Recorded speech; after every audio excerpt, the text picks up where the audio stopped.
Hay varios apologistas que han intentado defender la idea de que hay evidencia histórica para la resurrección de Jesús. Y para ello invocan 4 hechos fundamentales supuestamente aceptados por la mayor parte de los historiadores, y de ello abstraen la conclusión de que Jesús resucitó. Estos apologistas tienen muchos seguidores, pero fundamentalmente son 3 grandes autores. El primero es William Lane Craig, otro es Gary Habermas y otro es el clérigo inglés N.T. Wright. Los 4 hechos que invocan estos apologistas son, primero, que Jesús tuvo un entierro honorable, es decir, que no fue enterrado en una fosa común, sino que se le enterró en una tumba privada, presumiblemente por José de Arimatea. El segundo hecho es que al tercer día de su muerte, unas mujeres acudieron a su tumba y encontraron el sepulcro vacío. El tercer hecho es que hubo apariciones de Jesús a sus discípulos, tal como están narradas en los evangelios, pero también de eso da testimonio Pablo en su primera carta a los Corintios, el capítulo 15. Y el cuarto hecho, al cual invocan los apologistas, es que los discípulos tuvieron una transformación después de haber tenido estas experiencias. Estos discípulos habían abandonado a Jesús, tenían dudas respecto a la continuidad del movimiento, y después de haber experimentado a Jesús resucitado, estuvieron dispuestos a morir por sus creencias. De estos 4 hechos, entonces, los apologistas dicen que la única explicación plausible que puede hacerse es la teoría de que el mismo Jesús resucitó. Y entonces, más o menos a la manera silogística clásica, proceden, bueno, si esos 4 hechos son verdaderos, entonces la única inferencia que se puede elaborar es que Jesús resucitó, porque es la única explicación plausible. Y en base a esos 4 hechos lo toman como evidencia histórica de que efectivamente Jesús resucitó. Este argumento a mí me parece interesante, pero yo creo que puede someterse a 2 grandes críticas. En primer lugar, puede criticarse la historicidad de los hechos al cual invoca el apologista. Pero también se puede sostener que aun si esos hechos pueden aceptarse, no necesariamente implican la resurrección de Jesús, porque podría haber otras explicaciones. En primer lugar, algunos autores, como por ejemplo John Denman y Crossan, han disputado que Jesús haya sido enterrado. Según Crossan, la antigua usanza romana era enterrar a los criminales ejecutados en la crucifixión, enterrarlos en fosas comunes y permitir que los perros se comieran los cadáveres, de forma tal que no tenemos plena seguridad de que se hubiese enterrado a Jesús en una tumba privada. Incluso el personaje de José de Arimatea podría ser un invento posterior cristiano, precisamente para disimular el entierro tan humillante al cual pudo haber sido sometido Jesús como víctima de la crucifixión. Entonces, el primer hecho, que es el entierro honorable de Jesús, es un hecho disputado. El segundo hecho, que es que las mujeres encontraron el sepulcro vacío, también puede ser disputado, porque no hay mucha certeza de que esa historia sea veraz. Los documentos más tempranos del Nuevo Testamento, los evangelios se escribieron después de las cartas de Pablo. En las cartas de Pablo no aparece ninguna mención del sepulcro vacío. Y fíjense que en 1 Corintios, en la primera carta a los Corintios, el capítulo 15, ahí Pablo hace toda una elaboración sobre la significación de la resurrección, precisamente a los miembros de la comunidad de Corintios que tenían dudas sobre la resurrección.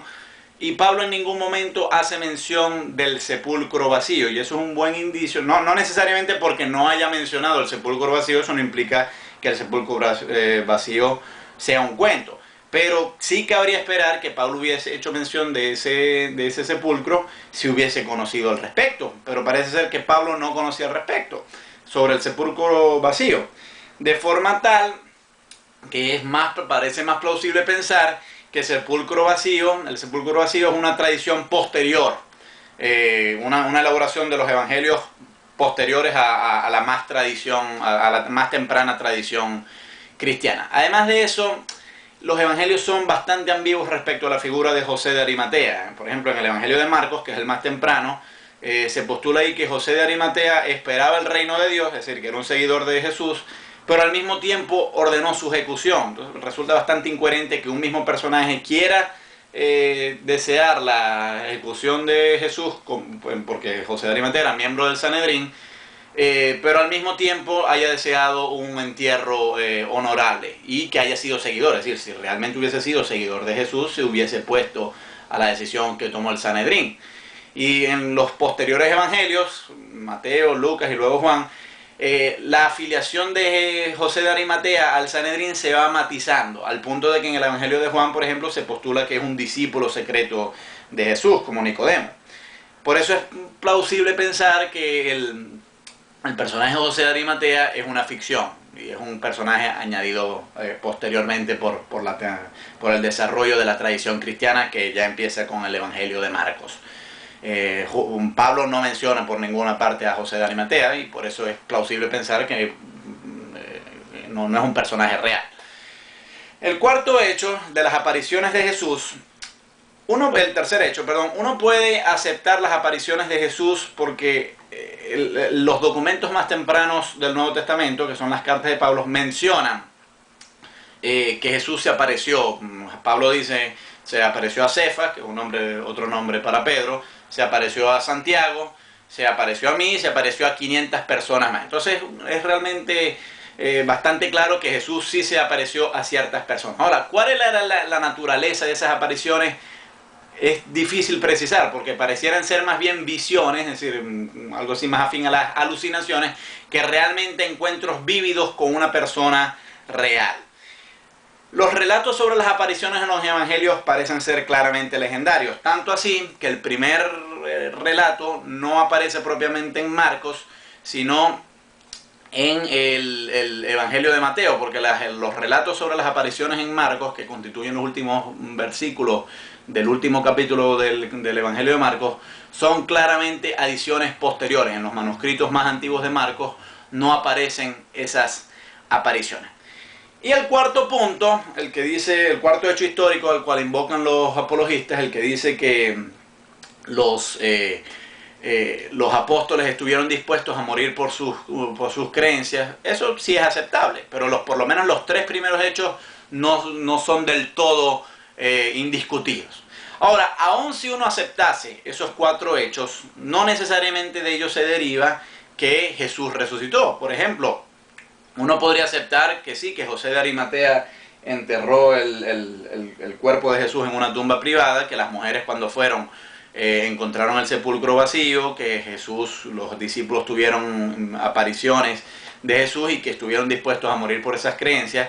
Uno no necesariamente tiene que explicar eso apelando a la resurrección. Por ejemplo, pudo haber sido que Jesús sobrevivió a la crucifixión. Estuvo en el sepulcro 2 días, salió de él y luego se apareció a sus discípulos. Entonces, claro, los discípulos creyeron haberlo visto resucitado. Eso es improbable, pero puede invocarse como una explicación. Otra explicación puede ser, por ejemplo, que se hubiese robado el cuerpo. Otra explicación puede ser que las mujeres que fueron a visitar el sepulcro se equivocaron de sepulcro. Otra puede ser que las apariciones no hayan sido realmente encuentros tal cuales o reales, sino más bien alucinaciones. Los apologistas dicen que estas explicaciones son muy improbables y yo les concedo la razón. Pero el problema acá es que yo creo que la interpretación que ofrecen los apologistas es más improbable aún. Porque ¿cómo calcula uno la probabilidad? Uno la probabilidad la calcula en base a experiencias pasadas. ¿Cuántos cuerpos, cuántos cadáveres hemos visto nosotros regresar a la vida? Ninguno. ¿Cuántas personas hemos visto sobrevivir la crucifixión? Pocas. Y por eso esa hipótesis es improbable. Pero es menos improbable que un cadáver regrese a la vida. Y con esto yo invoco lo que decía el filósofo David Hume, que siempre la falsedad del testimonio respecto al milagro va a ser más probable que su veracidad.